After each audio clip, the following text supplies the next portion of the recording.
by laundering money through multiple jurisdictions and through a web of shell corporations. Thank you, and let me turn the podium back to the Attorney General. Thank you, Chief Weber. And we're happy to take some questions at this time. If this is a fund that's wholly owned by the Malaysian government, at what point, if ever, did the Malaysian government send up a flare and say, we think lots of our money is being stolen? Well, the investigation is ongoing, so we're actually not able to provide a lot of detail now as to when we began looking into this or what precipitated that. When we get to the conclusion of that, we may be able to provide more information about that, but I'm not able to go into that now.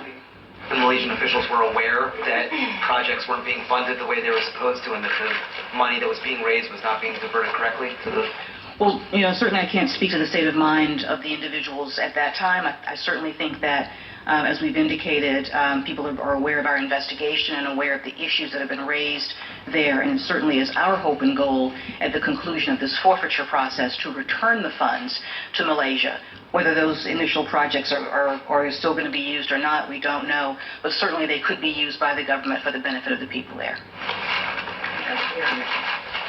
Thank you. Prime Minister Najib helped set up one IMDb in 2009, and he does not seem to be named in any of the court documents that you filed today. Would you rule out implicating him in any of your future investigations or court filing? We don't have a specific comment on anyone who hasn't been named so far, because this is a civil forfeiture complaint. It's going to look a little bit different from what you've seen before. We are essentially describing the tracing of the assets, the use of the funds, and who was involved in the transactions there. So we're not commenting on anyone else who may or may not be named in the matter at this time. Was there some kind of agreement, though, between U.S. prosecutors and the Malaysian government not to name the Prime Minister?